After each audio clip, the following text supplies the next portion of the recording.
અમદાવાદમાં હાટકેશ્વર જે બ્રિજ છે તે વિવાદમાં રહ્યો હતો। ત્યારબાદ અમદાવાદમાં જે પશ્ચિમ વિસ્તારમાં આવેલો જે ઘુમા સિલદને જોડતો જે મુખ્ય જે બ્રિજ છે જે લોકોની સુવિધા માટે બનાવવામાં આવ્યો હતો, પણ જે એએમસી અને ઓડાની જે બેદરકારી છે તેના કારણે જે આ બ્રિજ છે તે વિવાદમાં આવ્યો છે। જે ₹80 કરોડ જે ખર્ચવામાં આવ્યા છે, જે બ્રિજ છે તેને આખરી ઓપ આપવામાં આવ્યો છે। બ્રિજનું તમામ જે કામ છે તે 90%થી ઉપર પૂરું થઈ ગયું છે, પણ જે બાકીનું જે કામ છે તે હાલ ચાલી રહ્યું છે। બ્રિજ થોડા દિવસોમાં ખુલ્લો મૂકવામાં આવશે। હાલ જે કારીગરો દ્વારા કામગીરી છે બ્રિજ ઉપર ચાલી રહી છે, તેનો આખરી ઓપ આપવામાં આવ્યો છે।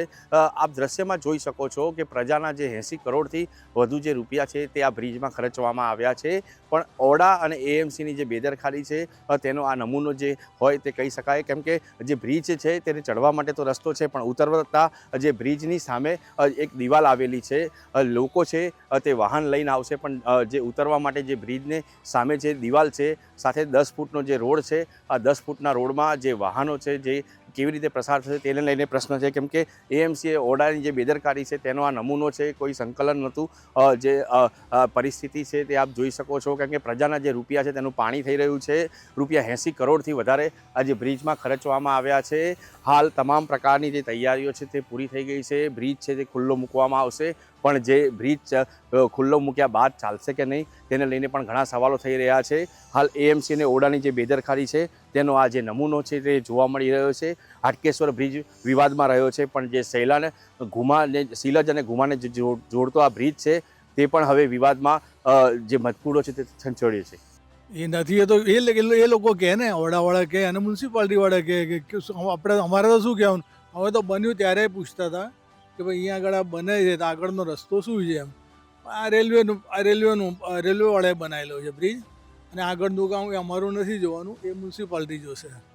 હવે મ્યુનિસિપાલિટી જોવે ક્યાંથી આવે છે રસ્તો એમને ખબર ને। હવે 3-3.5 વર્ષ તો થઈ ગયા હશે આનાથી એ ખતરનાક ત્યાં અંડરબ્રિજ છે, એ 4-5 વર્ષથી પડ્યો છે એમને, એ નથી બન્યો। મુશ્કેલી શું, આ અમારે ખાસ આ બાજુ તો જો અમારે જવું હોય તો પેલી બાજુ જતા હતા, હવે ત્યાંય અમારો રોડ નથી। અહીંયા હમણાં આ રોડ બન્યો, મેં અત્યારે નીકળ્યો ત્યારે જોયું કે આ રોડ અહીંયા બન્યો છે। એટલે અહીંથી નીકળવા માટે તો જાણે અમારે પેલું ચક્રવ્યૂહ જેવું છે, રસ્તો શોધવો પડે કે અમારે ક્યાંથી નીકળવું એમ। આ રસ્તો અમારે આ પહેલાં હતો જ નહીં, એટલે એટલું બધું નથી નડતું। હજી ચાલુ થાય, પહેલાં તો ચાલુ થાય તો સગવડ થાય ને, હાલાકી કે સગવડ એ પછીની વાત છે। અમદાવાદનો હાટકેશ્વર બ્રિજ છે તે ઘણા સમયથી વિવાદમાં રહ્યો છે, પણ હવે બીજો જે વિવાદ છે તે શરૂ થઈ ગયો છે। કેમ કે સિલજ અને ઘુમાને જોડતો જે રેલવેનો ઓવરબ્રિજ છે તે 80%થી વધારે જે બનીને તૈયાર થઈ ગયો છે, પણ તેનો પણ વિવાદ સામે આવ્યો છે। કેમ કે જે બ્રિજ છે તે બનીને રેડી થઈ ગયો છે, તૈયાર થઈ રહ્યો છે, થોડીક કામગીરી બાકી છે, પણ આપ દ્રશ્યમાં જોઈ શકો છો કે બ્રિજની જે કામગીરી છે પૂર્ણાહુતિના ઓરે છે। લોકોની સુવિધા માટે આ બ્રિજ છે તે બનાવવામાં આવ્યો હતો, પણ ઓડા અને એએમસીની બેદરકારીના કારણે લોકોને છે તે હાલાકી વેઠવાનો વારો આવશે। કેમ કે બ્રિજ ઉતરતા જ મસ્ત મોટી જે દિવાલ છે તે આપ દ્રશ્યમાં જોઈ શકો છો કે જે દિવાલ છે તે સામે આવે છે, વાહનોને ચલાવવા માટે હાલાકી પડી શકે છે। કારણ કે જે બ્રિજ ઉતરતા જ 10 ફૂટનો જે રોડ છે તે બનાવવામાં આવ્યો છે, અને તે રોડથી આ જે બ્રિજ છે તેનું જોડાણ થશે। આપ દ્રશ્યમાં જોઈ શકો છો કે જે બ્રિજ પર 2 લેન બનાવવામાં આવી છે, પણ બ્રિજ ઉતરતા જ સિંગલ લેન 10 ફૂટ જેટલો જે રોડ છે તે બનેલો છે। લોકોને જે રૂપિયા છે તેનું પાણી થતું હોય તે પ્રકારની પરિસ્થિતિનું નિર્માણ થયું છે। ₹80 કરોડથી વધારે શહેરીજનોના જે આ બ્રિજ પાછળ ખર્ચ કરવામાં આવ્યો છે, અને જે બ્રિજ ઉતરતા જ મસ્ત મોટી જે દિવાલ છે તે છે હાલ ઓડા અને એએમસીની જે બેદરકારી છે તેનો આ જે નમૂનો છે તે કહી શકાય। કેમ કે જે બ્રિજ પડતા જે દિવાલ આવે છે, લોકો છે તે પોતાના વાહનો છે તે કેવી રીતે ચલાવશે। ભારે વાહનો હોય છે તે બ્રિજ ઉપર જતા હોય છે, નાના વાહનો જતા હોય છે, લોકોની સુવિધા માટે છે, પણ આ જે બ્રિજ છે તે લોકોની જે સુવિધાની જગ્યાએ લોકોને અગવડ આપશે તે પ્રકારનું જે ઉદાહરણ છે તે આ જે ઘુમા અને સિલજને જોડતો જે બ્રિજ છે તેનું છે। અમદાવાદ મ્યુનિસિપલ કોર્પોરેશન અને ઓડા દ્વારા જે લોકોની સુવિધા માટે જે બ્રિજો છે તે નિર્માણ થતું હોય છે, રોડ રસ્તા છે તે બનાવવામાં આવતા હોય છે, પણ અમદાવાદમાં સિલજથી ઘુમાને જોડતો જે મુખ્ય જે રેલવેનો જે બ્રિજ છે તે બનાવવામાં આવ્યો છે। ઘુમા ગામના જે લોકો છે તે આપણી સાથે જોડાયા છે, કેમ કે જે બ્રિજ બન્યો તેમની સુવિધા માટે બનાવવામાં આવ્યો છે, પણ તેમને હાલાકી ભોગવવાનો વારો આવ્યો છે। શું તકલીફ પડી રહી છે એમની સાથે વાત કરવાનો પ્રયાસ કરશું। શું નામ છે આપનું? જગદીશ। જગદીશભાઈ આપ કહી રહ્યા છો તકલીફ પડે, શું તકલીફ પડે છે? આપણે આ બ્રિજ બનાવે 3 થી 4 વર્ષ થયા, પણ આ બ્રિજની જગ્યાએ જે બને એની જગ્યાએ તો તકલીફો વધારે પડે છે. કારણ કે જે આ એક બ્રિજ બનાવે એક ખુલ્લો છે અને એક ઉત્તર સીધી દિવાલ છે, એના લીધે બહુ તકલીફ પડે છે. આવર જવરમાં એ ઘણું બધું કષ્ટ થાય છે. પણ હવે કરીશું શું? હવે એમને બનાવ્યો તો કંઈ આગળ તો રસ્તો તો છે નહીં, તો રસ્તો તો બનાવવો જોઈએ ને. એમની મત બ્રિજ ઊભો કરી નાખ્યો તો એનો કંઈ મતલબ જ નથી.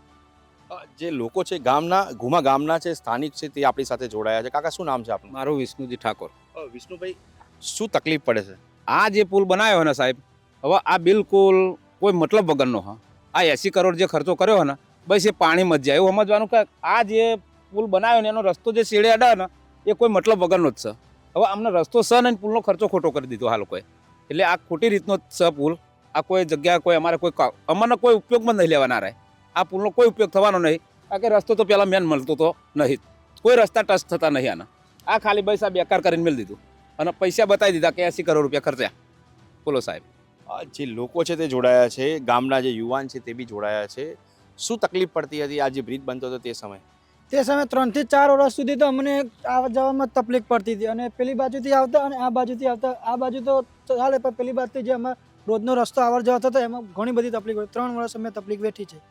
અને આમાં તો ઠીક, પણ અત્યારે જ્યાં સુધી પેલી બાજુનો રસ્તો હતો એમાં બી તકલીફ, આ બાજુ હતો એમાં બી તકલીફ. અને જે અમારા આવર જવાના છે ગામના બધા લોકો, એમના બી ખાસ તકલીફ પડતી હતી. હાલ જે લોકો છે તેમની મુશ્કેલીમાં જે વધારો છે તે થઈ રહ્યો છે, કેમ કે સુવિધા માટે આ બધા ખર્ચા કરવામાં આવતા હોય છે.